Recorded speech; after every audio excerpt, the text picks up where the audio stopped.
Hello and welcome back to another episode of A Weekly Waypoint, episode 403. Today, there's some purging that needs to happen. I noticed some chaos around these halls and I thought, I've been letting this spread too far, been letting it go on too long. It's time to purge the chaos, time to purge the heretics. So that's what we're doing today. Just a warning though, I'm no savant at bolt gun. I'm not amazing at this game. I've never finished it.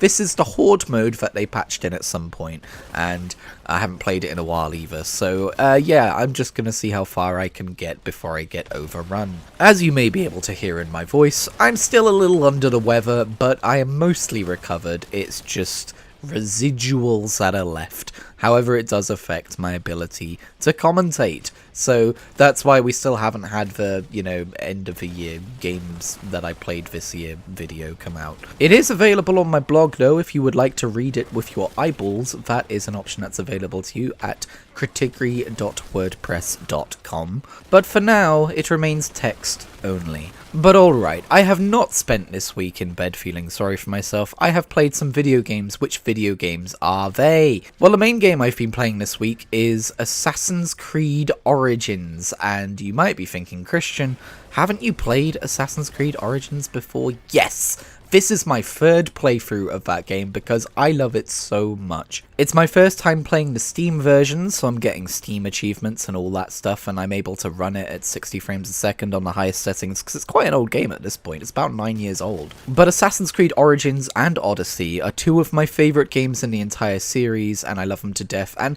I don't know, man, I booted up Mirage, and Mirage is really great. I love that it exists, but I just wasn't feeling a traditional style Assassin's Creed game at that moment, and so I realised what I needed to do, and I uninstalled it. I left Baghdad, and I traversed to ancient Egypt instead. And I'm having such a good time. I just want to gush, man. Like, I know that Assassin's Creed Origins and Odyssey have their flaws. They are not perfect games. They are Ubisoft open world design games, and that's going to put a lot of people off. I actually tend to quite like the way Ubisoft design their open world games. But there are some pacing issues, there is some bloat, especially in Odyssey. And Valhalla, I've never finished that one, although I do enjoy it. But man, the love and care with which those worlds are crafted are, I would argue, unmatched among video games. At least, in historical and real-world settings. It feels like the Assassin's Creed games are the closest we're gonna come to being able to jump into an actual time machine and going and exploring the historical world. Of course, it's a work of fiction, and there's a lot of stuff that's, interpretive and stuff that we can never know for sure, but exploring that world, it's being crafted by people who know a whole lot more about that, era and period and area of history than I ever will. And so it's really fun to be able to immerse myself in it without feeling like I need a history degree to appreciate it. This is probably because it's a third playthrough, but I am not rushing through this game. I am stopping and smelling the roses. I am exploring. I am doing every side quest I can see. I'm just having a marvelous time of it. And it might be a 9-year-old game at this point, but it holds up fantastically well, honestly. It goes on super deep discount when it goes on sale. I highly recommend picking it up if you ever get a chance. And the same goes for Odyssey, honestly. But that's not the only game I've been playing this week. That's right, my mitts have been on a controller, doing other things. I decided to finally check out the indie game Crystal Project, which is basically a Final Fantasy game, except it's got a Metroidvania style open world where you walk around a 3D plane and there's platforming elements and stuff like that. I had my eye on this game for a long time, and eventually my friend gifted it to me for my birthday last year, and I just haven't made time for it yet. And I realized I never was going to unless I just did it, so I just did it, and you know what? It's so good. I went in expecting to enjoy this Final Fantasy clone mixed with this Metroidvania style open world, the pitch that I just gave you. What I did not expect to find was a surprisingly compelling RPG in its own right. Now, don't get me wrong, if you're here looking for story, you're going to be disappointed. The narrative is very bare bones. It's a lot more vibes based. It's a lot more like you're just going to talk to people who are wandering the world and they're going to say quirky things that are going to make you smile. There's not even really a plot or a main quest line. You just kind of explore the open world and try and get as far as you can, but it's really compelling. There is a cast of characters who you continually run into on your adventure, and that's pretty fun, but yeah, it's just a fantastic video game. I really like the way they do classes, basically, and I've seen people say that they're basically doing a Final Fantasy V thing. I've not played Final Fantasy V yet, so excuse me if this is just lifted from there. But you can have your class, which you level up independently of your main character's level with like their, attributes and stuff leveling up. And as you level up their class, you unlock certain abilities for them, and then you can equip it as a subclass at any point when you change their class to something else. So for instance, you can level up your cleric and learn all of these really important healing spells, and then you can change them to be a scholar later on and just sub-spec the healing class. And obviously you won't have like the attribute weighting of the cleric, but you will have all of the spells that you need to continue healing the party while you're also doing your scholar things. Having come from Dragon Quest III HD 2D, where you have to reset your entire character's level to 1 if you want to swap their class, it's so frictionless in comparison to a game like that, and I really appreciate it. And yeah, just exploring the open world is tons of fun. It's very rewarding, so I recommend checking out Crystal Project as soon as you can. It's a legitimate hidden gem in the RPG genre. Just go check the store page. People have nothing but glowing things to say about it, but it's not very well known within the space, so yeah, Crystal Project, go check it out. Speaking of RPGs, the Dragon Quest VII Reimagined demo dropped this week, and I've already released a whole video talking about my thoughts on that, so I won't stay here too long in the weekly waypoint. You can go and watch that video if you want, but my thoughts summarized in a quick, digestible fashion. It's amazing, and I cannot wait for the full game to release. I'm going to buy it on launch if I can. You know, everything I just said about Crystal Project's job system or class system, which I really like, funnily enough, Dragon Quest VII Reimagined has basically the same thing in regards to leveling your vocation independently to your character and being able to unlock the spells and assumedly swap to a different vocation and keep the spells you unlocked on your previous one. But yeah, the diorama style visuals are absolutely stunning. I can't say I've disagreed with any of the changes they've made to the game so far, and my life is kind of just a Dragon Quest VII Reimagined waiting room right now. It's one of the reasons I actually picked up Crystal Project finally, because I had a bit of an RPG-shaped hole in my life, which I know I should have filled with a continuation of Expedition 33, and I will get back to that game. But I just felt like something a little bit more arcadey or less story-driven, if you know what I mean. But yeah, I should be playing that. You know what else I played this week? That's right, my ADHD is in full effect. Cyberpunk 2077. I picked that up in the sale before it ended, and I downloaded it. I was very excited to get into it and start playing it. I was expecting to fully love the game, and you know what? I kind of don't. I'm having trouble getting into this game a little bit, and it's partially because the game is just so... It has so much jargon in terms of, like, its world building and, like, like the Ripper Doctors and the splicing and all this stuff. But the game doesn't really give you any exposition in terms of teaching you about the world, at least not in the first few hours, not that I've seen.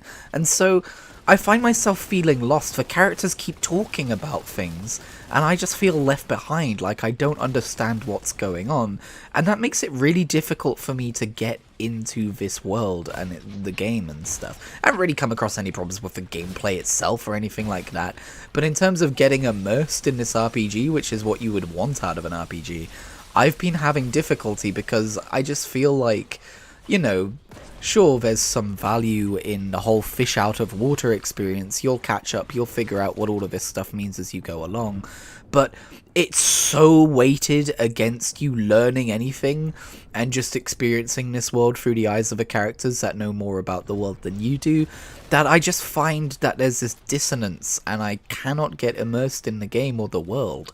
I haven't really seen anyone else talking about this problem, so maybe this is just a me thing, but, you know, I'm not going to give up on it or anything, but I'm having difficulty, and I would be curious to hear if anyone else has had that problem. And, you know, don't get me wrong, it's not like I'm walking around listening to dialogue and just being absolutely flummoxed and being completely unable to understand anything that's happening. I can pick up context clues, but there's just too much that I don't know, that it's just like been bothering me the longer I've been trying to play the game. Gorgeous world though, very well realised setting, and it runs surprisingly well on my 3060. Although I did disable all ray tracing because I think ray tracing is kind of a scam, and usually isn't worth the processing power that it demands. I also tried out Old World, which I got as part of the Yogscast Jingle Jam bundle last year, or at the end of last year. And it's like the Civilization style game, except it's got Crusader Kings kind of like relationship elements in it. But I quickly found myself thinking that if I am gonna play a game in that style, I think I want to get back to trying to learn the Warhammer Total War games. So yeah, as you can see, I've been a busy boy. I didn't really feel like I had been until I actually laid it all out in this weekly waypoint. But it does sound like I basically got the ability to play video games back, and I tried to make up for lost time. Again, not really a conscious thing, but something that seems to have happened. I've also spent this week watching through the first season of the Fallout show, and my god, that's a good show. And I'm not going to talk spoilers or anything, but for context, I've never really gotten into any of the Fallout games despite trying a few times. You can find some old videos here on the channel of me playing, I think, Fallout 3. But I just don't get into post-apocalyptic worlds as a setting very often, especially if it's like post-nuclear holocaust or anything like that. I find it too bleak, too depressing, too unsettling, even when it's not presented in that manner. But I have always been interested in Fallout's take on the post-apocalyptic wasteland, because it's always had some really interesting lore things, like how ghouls work and the whole idea behind Vault-Tec and the vaults. And so I've been curious about that stuff for a very long time, and in the Fallout TV show they explore some of those things really well. And I feel like the show gave me the experience that I always kind of wanted to have in Fallout. And yes, I have considered re-downloading a Fallout game and playing it again. I have too much going on right now, but I do want to try Fallout 4 again. I think if I'm going to get into any Fallout game, it's probably going to be Fallout 4. I know people will yell at me to play New Vegas. I don't know if New Vegas is really a setting that interests me all that much, if I'm being sacrilegiously honest. But that is where Season 2 of the show is apparently headed, and I know the first half of Season 2 is already out. I don't know if I'm going to watch it yet, or if I'm going to wait until it's fully out before diving back in, because I don't want to get caught up on a show after binging it and then having to wait for it to come out week to week. That's never a fun feeling, but I might do, who knows. But yeah, the Fallout TV show, as it turns out, really bloody good. Would recommend it to absolutely anyone. You don't have to know anything about the Fallout game series going into it. The show will tell you everything you need to know. I did briefly consider downloading Fallout 76 after watching the show, but then I looked it up on Steam and realised, oh, that's a paid game, it's not free to play. Okay, never mind. Speaking of online versions of popular Bethesda games, I decided to check in with ESO this week because I remembered it's the beginning of the year, it's around the time when ESO announces their plans for the year. And they didn't have a great 2025, so how's 2026 looking for them? Are they course correcting? No. They've just announced a paid battle pass, which is not part of the optional ESO Plus subscription, it's its own subscription. Okay, alright, I'm gonna hold off on returning to ESO for another year. In the interest of fairness, they also announced some nice quality of life updates, but it's not really enough for me, I'm afraid. But yeah, I'd love to see an Elder Scrolls show made in the same vein as the Fallout show. I know that this question got asked, and Todd Howard said they're not really exploring options for that right now, which is a shame, because I think it could be really cool. Obviously, it'd be a very different type of show to Fallout, but I think having seen how well a Bethesda world can be adapted into a show, I would love to see the Elder Scrolls get a show, you know? There is so much world and lore to explore in a show for the Elder Scrolls. And honestly, outside media is something the Elder Scrolls has never really explored. Like, I think there's one book, and that's about it, which is an absolute shame. I would love to see the Elder Scrolls expand as a world to other mediums, and I think it could. given that they're currently developing the Elder Scrolls 6. They might look into that. But anyway, this has been episode 403 of the Weekly Waypoint. Thanks for tuning in. Hopefully next week my voice will have returned to its usual timbre. In the meantime, leave a like if you liked the video, and I'll catch you in whatever I make next.